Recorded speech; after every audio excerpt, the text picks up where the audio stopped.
It's a case for Nick Carter, Master Detective.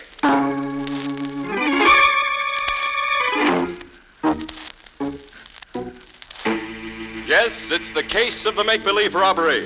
Another case for that most famous of all manhunters, the detective whose ability at solving crime is unequaled in the history of detective fiction. Nick Carter, Master Detective.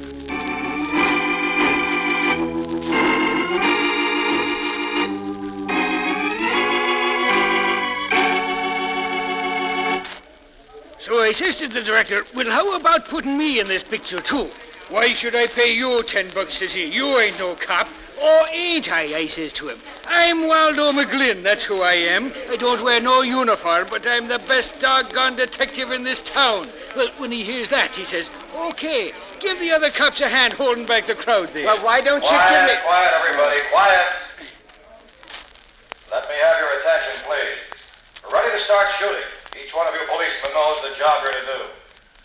Okay, now here's the layout. The bandit car drives up.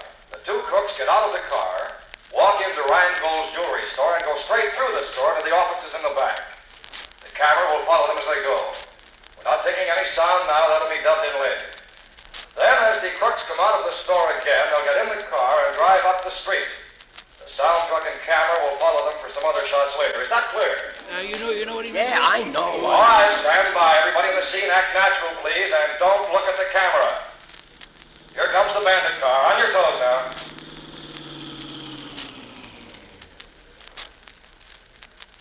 All right, you two crooks, look around. Now walk into the store. Don't hurry. Now, straight down the main aisle to the rear. That's it. Now go into the office. You know what to do there. All right, now stand back. Don't shove. Take it easy, will you? Gee, McGlynn, this is exciting, being part of a real moving picture. Oh, I don't know. It's all right if you ain't never done it before. Have you ever been in a picture before? Have I been in a picture? That's what I said, have you? You know, this ain't a bad way to make $10, just standing around watching some other guys work. I bet you've never been in a picture. Hey, those were pistol shots. Come on. Hold it, you dope. Those were part of the moving picture, remember? Oh, yeah. I just wanted to find out what you'd do if Who are you, kid? Look, when I was out in Hollywood, I used to be the Quiet now. top... The two bandits are coming back now. All right, you two. Now just take it easy. Nobody's going to stop you. That's it. Now get into your car and drive off down the street. We'll follow you for the other scenes. Now get going. We'll be right behind you.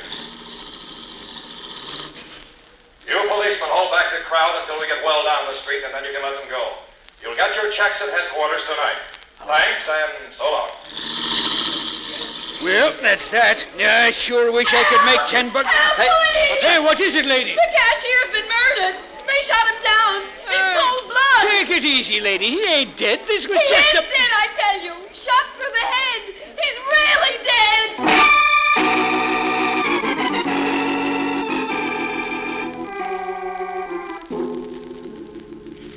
Mr. Carter, you gotta do something. I'm ruined. That's why I'm here, Mr. Rheingold. Mary, I'm amazed that at least one of your cops wasn't bright enough to have seen through this phony moving picture business. Oh, don't rub it in, Nick, please. Was headquarters ever approached at all? Never. The individual cops were the only ones they contacted. $1 million worth of beautiful stones they took right out of the main safe and killed my cashier. Oh, don't you carry insurance on your jewels, Mr. Rheingold? Sure, I carry insurance, but I lose all my stock stones. Well, did you know about this moving picture business in advance? Oh, sure I did. About 11 o'clock this morning, a guy who said he was Fred Harlan, a director for Colossal Pictures, come in and asked me could they use my store for making a movie. Said they wanted a one-story building like mine, not too big, but important. I said, would the sign over the store show in the picture? And he said yes, so I told him okay. Did this man who said he was Harlan have any credentials? Oh, sure. Sure, his papers was good. Colossal Pictures, it said. Who was here with you at the time? There was me, my nephew, Lester Green, and my cashier. What did this Harlan look like? Well, a little bigger than me. Blonde hair, good looking, about 45 maybe. It was wearing sunglasses, the Hollywood kind. Mm-hmm. You keep the safe open or closed during the day? Always. It's closed. So much jewels it contains. When we want something, we unlock it. Take out what we want and then quick close it and lock it again. Who had the combination? Me, my nephew Lester, and my cashier, nobody else. Keep the burglar alarm on or off during the day? Always, it's on. We have a button to turn it off when we want to get in. See right here. Look, the alarm is still on. Why didn't it go off when the safe was open? If the alarm wasn't turned off, we can be sure the cashier didn't open the safe for them. Let's see. Uh-huh. Here's why the alarm didn't work. What you got, Nick? The alarm wire's been cut. Piece taken out of it to make sure it would stay cut. Hey, Nick, since the safe wasn't forced open and the cashier didn't open it, that means the crooks had the combination. Mr. Reingold, you say only the three of you knew the combination? Yeah, that's right. And one of you three helped in this robbery. And the cashier is dead, which lets him out, I should say. What, then you think me or Lester, we should rob ourselves? It's been done before. Oh, come in, come in.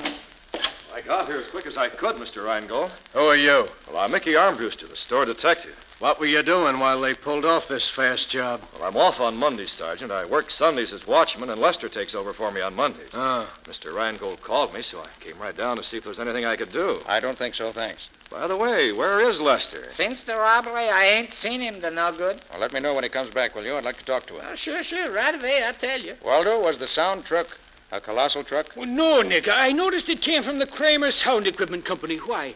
That's strange.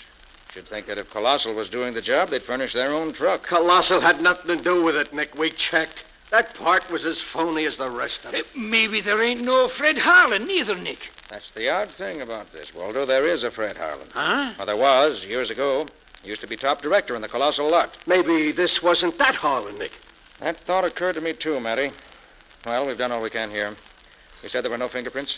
My men couldn't find one anywhere. Oh, it was a slick job. Then let's go. See you later, Mr. Reingold. Yeah, sure. Matty, I suggest you have some of your men check up on this Reingold and this nephew of his, Lester Green. Yeah? Also, check the Kramer Sound Equipment people and see if they can help us. Waldo and I are going to drop in on Scubby and see what he can dig up for us and Fred Harlan. Right, Nick. Be seeing you.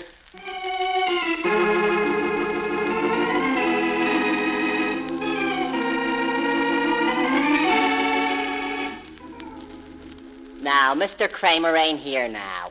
When'll he be back? I don't know. Look, have you seen a fellow with blonde, wavy hair around here in the last couple of days? Blonde, wavy hair? Yeah. Wish my hair was wavy. I tried my sister's hair crown stuff, but it didn't do no good. Did you see that guy around? Maybe I should have wore a hairnet like she does. Look, huh? dimwit, can you answer me a plain, simple question? Sure, well, go ahead. Ask me a question. Ask me a question. Look, has a guy with blonde, wavy hair been around here lately? The fellow directed the movie this noon had wavy hair. That's the one I mean. Have you seen him? Yeah, he was directing The Crooks, and they shot off guns, and a woman came rushing out and yelled, "Murder!" But she didn't fool me. I'm too smart. Yeah, I'll say you She are. said somebody'd been killed, but I knew better. A man was killed. That's why She I'm... fooled you, huh? Well, maybe you never been to the movies. They shoot a guy, and blood runs all down his face, and he falls down. That's only ketchup. I read about it in a book. Why, you dumb, half-witted dope. You ought to What be... are you doing here, Lonnie? Oh, it's just hanging around. Oh, why don't you go home? I told you not to hang around the office. Oh, all right. Hey, you Ted Kramer? Yes, here I am. What can I do for you? I'm Matheson, homicide. Oh. You seen a man with blonde, wavy hair around here recently? Well, you must mean Fred Harlan, the movie director. Yeah, that's the one. Yeah, sure. He was in here yesterday. Hired my sound truck. He tell you anything about himself? Well, he said he was an old-time director and showed me his credentials. Said Yeah? he was doing a job for Colossal, but they weren't furnishing the truck because the job was too small. He had to furnish the cameraman, too. Know who he was? Yeah, he's a friend of mine. I recommended him, and Harlan hired him. Darn good man, too. Does a lot of picture work. What did this Harlan look like? Oh, about 5'10", good-looking. Man of about 45, I'd say. Wore big Hollywood sunglasses. But it was raining yesterday. Yeah, I know. But you know these Hollywood nuts. All right. He tell you anything about the job he was going to do? Yeah, he did. He was all excited about it. Said he was just shooting a few scenes, but it would give him a chance to show that he was still a good director. He's trying to make a comeback, he said. Your truck's not back yet, huh? No. He said he'd probably keep it all day. Well, okay. Thanks. See you later. So long.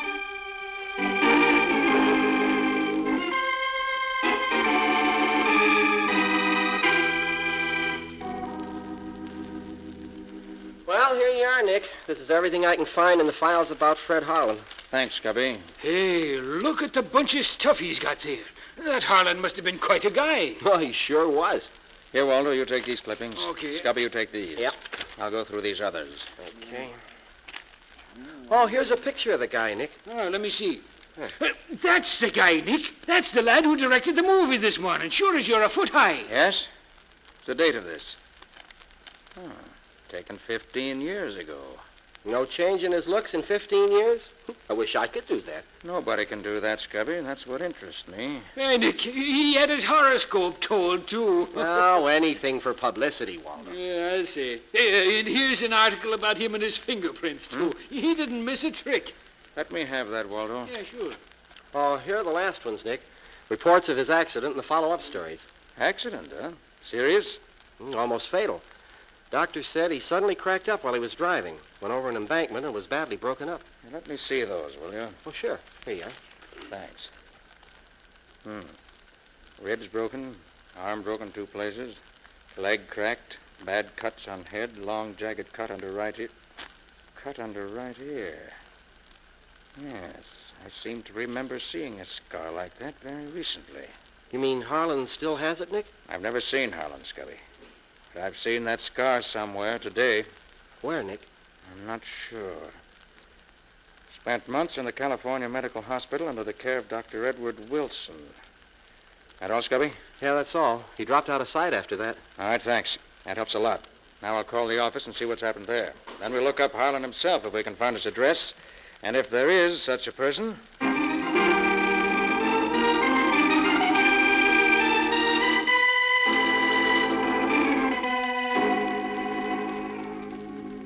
Hello, Sergeant. Anything new? Not much, Patsy. The boys are... Oh, one moment, Sergeant. Nick Carter's office, Patsy Bowen speaking. Patsy, Nick. Have you heard anything from Matty yet? Well, he's right here. You want to talk to him? Yes, put him on. Nick wants to talk to you, Sergeant. Oh, thanks, Patsy. Hello, Nick. Matty, anything new? Well, the boys just found the sedan the crooks used about 6 miles out of town near the river. The sound truck is in the river. They're hauling it out soon as the crane gets there. Any reports on Rheingold or Lester Green yet? Yeah, we've been working fast. Nothing much on Rheingold except that he had his stuff completely insured, so he won't lose a nickel. But this nephew of his, this Lester, seems to have been quite a lad in days past. That's so. Yeah, has a long record with the Hollywood police. Oh, nothing serious, just some studio brawls and several arrests for reckless driving. Lost his job at the studio because he was so wild. You mean he worked in a studio? Yeah, he was a bit actor for a while. Then he'd know the movie technique, wouldn't he? What? By golly, Nick, he sure would. Has he turned up yet? No, he hasn't. But we got the boys watching for him. Good. Going out to have a look at the truck when they get it out of the river? I'm on my way there now, yeah. Now take Patsy with you, will you? Why, sure. What do you want her to do?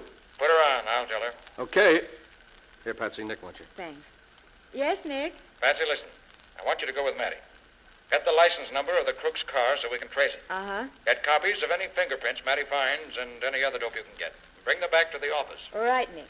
Call Dr. Wilson at... Carter here. I want to see Carter. Hold it, Nick. I'm sorry, but Mr. Carter's not in just now. Who are you, please? I'm Lester Green. Lester Green. Just the boy I want to see. Well, who are you? Sergeant Matheson, Homicide Bureau. Oh, so you're the guy. What the devil do you mean by telegraphing Hollywood, checking up on me? We wanted to find out what kind of a guy you are, and we did. Oh, so I get into a couple of jams out there. What's that to you? Plenty. Right now? Well, I was just a kid when I was in Hollywood 6 years ago. I'm different now. Says you. You got into jams out there. Now you're in a jam here. Who says I'm in a jam? I do. You want a poke in the nose? Just one little poke, mister, and you'll find yourself behind bars. Okay, Nick, I'll take care of everything. Bye. Now then, what do you know about the robbery of your uncle's store? The store? Yeah. Robbed? Yeah. When? Oh, I suppose you don't know nothing about it. Well, no, I don't. Huh? Well, then you won't mind answering a few questions for me, will you? Gosh, no. Well, that's better. Now, I gotta go out to have a look at that truck, so suppose you come along with me. On the way, you can tell me everything you've done since you got up this morning.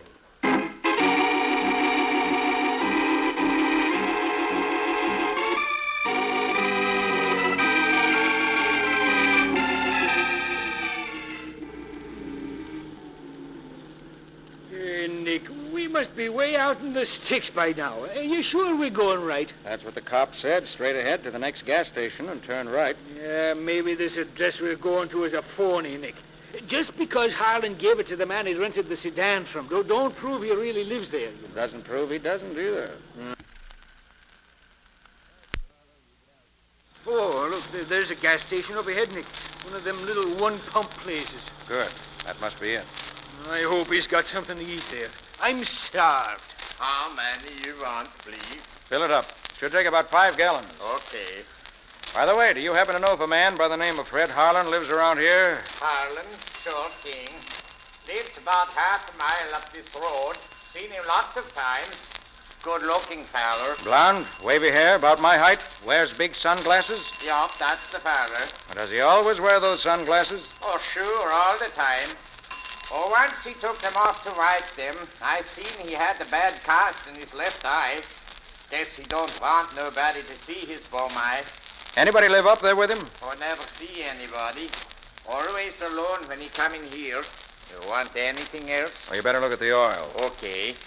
Do you know anything about his business? Oh, yeah, he was here a couple of days ago. Told me he was movie director. Said he was going to have chance to make a picture and get his yacht back again. It's the same guy, all right, Nick. And it is Harlan. Maybe. Have you seen him in the last few hours? No, he went out of here this morning early. I ain't seen him since. Or his dog is still there, though. I hear him barking a while back. The mean creature, that dog. Harlem told me once I better keep away from his place if I didn't want to get that up. I see. Well, how much do I owe you? Well, 6 gallons gas is $1.20. Your oil's all right. Here you are. You got anything to eat here? I got some hot dogs and some candy bars. Hot dogs. Them's for me. Give me 2. You want mustard or coleslaw on them? Yeah, put 'em both on. I ain't fussy. And a pickle, too. Give me 2 hot dogs, no mustard or anything. Not even a roll, just the plain Franks. 2? Without no rolls, no nothing. Just plain? That's right. Well, it seems to me you've been crazy, but it's your business. I thought you never ate them things, Nick. I don't. I'm buying them for a friend. I hope he likes them.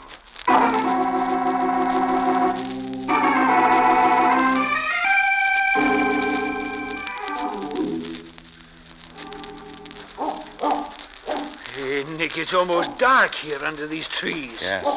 Isn't a very attractive place Harlan lives in. That must be the dog you told us about. Yeah, the dog. I hope he don't decide to take a bite out of my leg. Well, if my plan goes right, Walter, this dog won't take a bite out of either of us. Now, let's see if Harlan is home.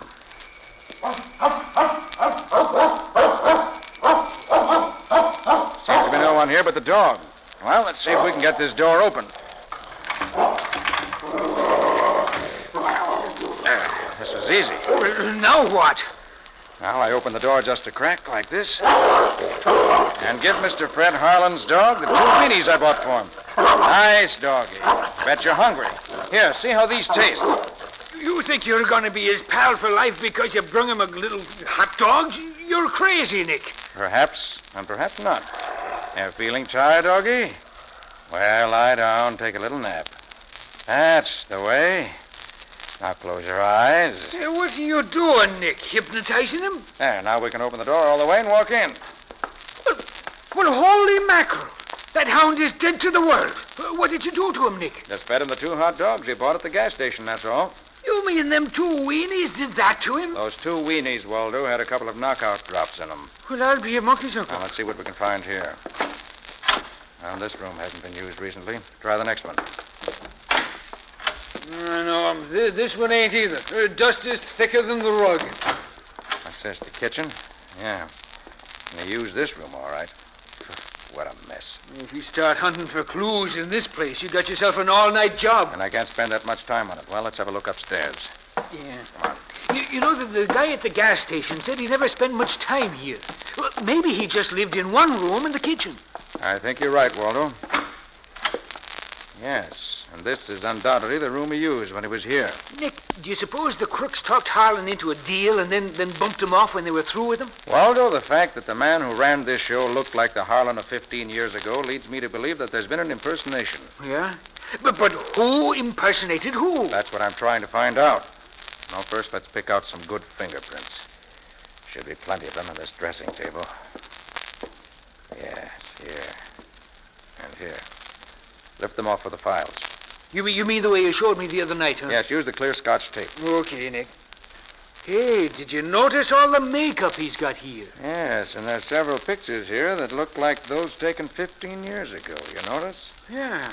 Looks as if they've been used as models for making up. Here, what's this? Huh, hairs.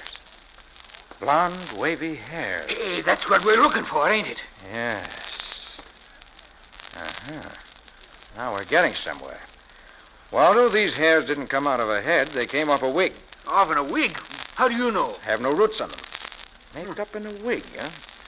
Now I know that was an impersonation. Oh, Nick. Just happened to see this here in the wastebasket. What is it? It's a piece of wrapping paper from Rheingold's jewelry store. What? And do you see what it says on it here? To be called for. Yes. And look at the name of the one who was to do the calling. Yeah. Well, what's the connection between him and Harlan, Nick? A very strong one, I believe. You got any ideas? I have. Right now, we're going back to the office to gather up what loose ends we can. And you're going to bring Harlan's dog along with you. Bring the dog? Are you crazy, Nick? Maybe I am. I'd bring him along just the same.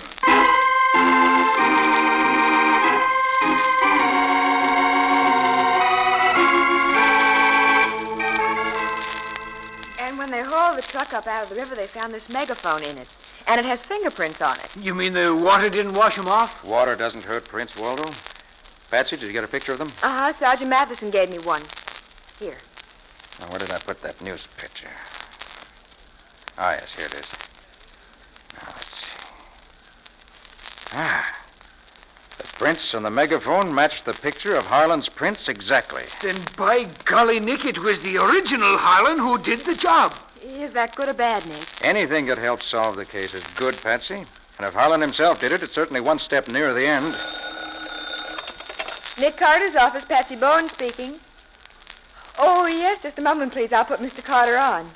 And Nick, it's Dr. Wilson of the California Hospital. He's the one who treated Harlan after his accident. Oh, yes. Hello, Dr. Wilson. Yes. Uh-huh. I see. Wouldn't have recognized him, huh? Yes, of course. Well, Doctor, do you know where he went after he left the hospital? Oh, he did? I see. Well, thanks very much, Doctor, for taking the time to call me like this. I really appreciate it. Goodbye. Well, Nick? Just as we suspected. When Harlan left the hospital, it would have been difficult for even his old friends to have recognized him. He was badly cut about the head and had lost over 50 pounds. Dr. Wilson said he was in pretty bad shape. And he came back here to live. Nick, I'm getting all balled up here.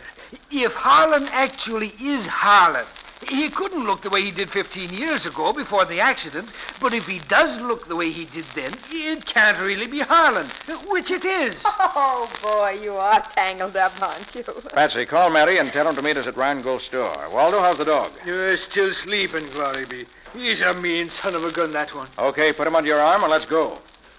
Put him under your arm and let's go. It's all I can do to lift the brute off the floor. No, don't gripe, Waldo. Just be glad it isn't a Great Dane. A great... Oh, nuts. Come on, you.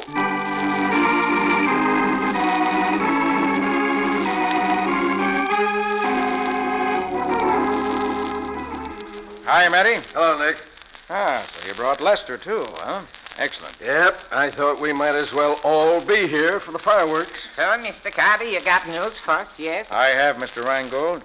I have news, the solution of the case, and the name of the murderer. You hear that, Mickey? That's the kind of a detective you should be. The way you should catch more people stealing in my store, maybe. Well, how'd you do it, Mr. Carter? I don't mind learning something when I can. I studied the facts and found out more facts.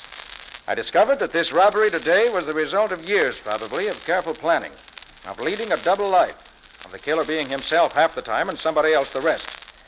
I learned that a man was so badly broken down through a nervous collapse in an automobile wreck that his own friends wouldn't have known him. And he traded on that fact, got himself a job of trust and confidence. In fact, he became an employee of a jewelry store. He was a store detective. Well, what do you know about Carter, are you insinuating I'm insinuating nothing. I'm giving facts. You got yourself this job here, watched and schemed and planned, and when you were ready, pulled this phony movie setup and robbed the safe. Well, that's hard to believe, Nick. Have you got proof? Waldo, let the dog in. Okay, Nick. I'm glad I am to do it. Hey, what's all this, Nick? Why the dog act? That dog belongs to Harlan.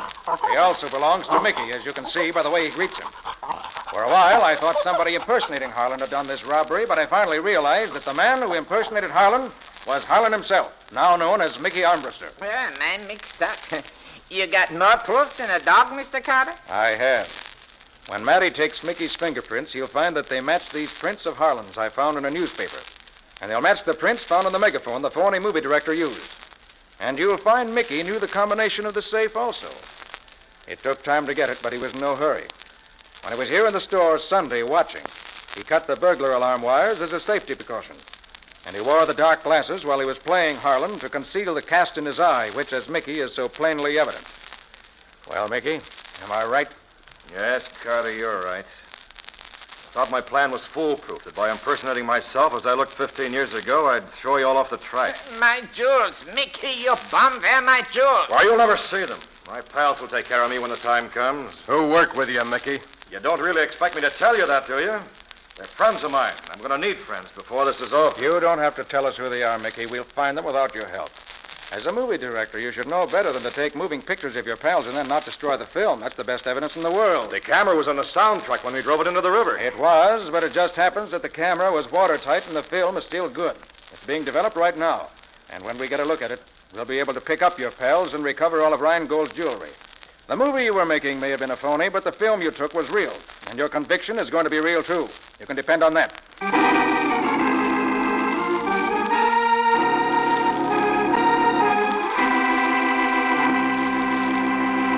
Well, Nick, before you give us a peek into your story for next week, I want to talk for a moment to the young men of America.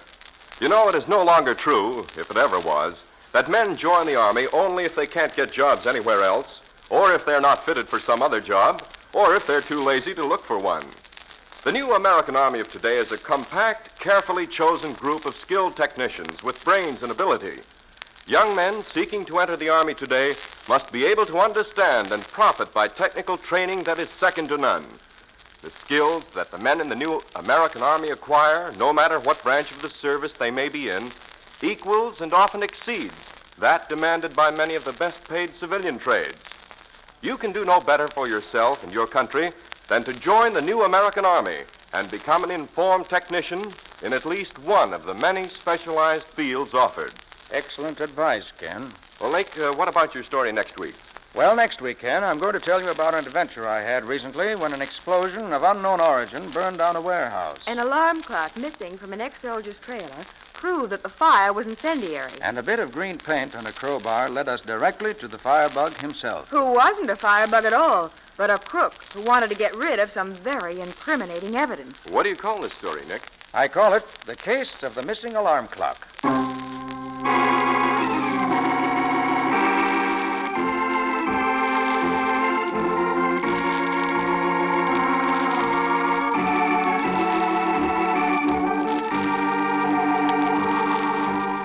Nick Carter, Master Detective, which is produced and directed by Jock McGregor, is copyrighted by Street and Smith Publications, Incorporated. Pictured stories of Nick Carter appear in every issue of the Shadow Comics.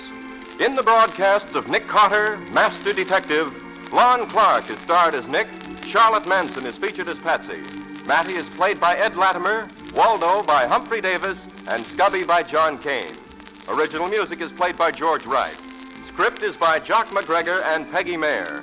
Any resemblance in these programs to actual persons, living or dead, or to actual places is purely coincidental. Nick Carter, Master Detective, is presented over most of these mutual stations each week at the same time.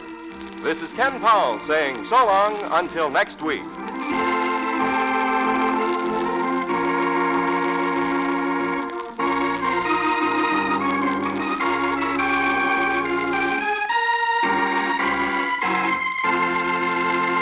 This program was heard in Canada through the facilities of the Canadian Broadcasting Corporation. This is the Mutual Broadcasting System.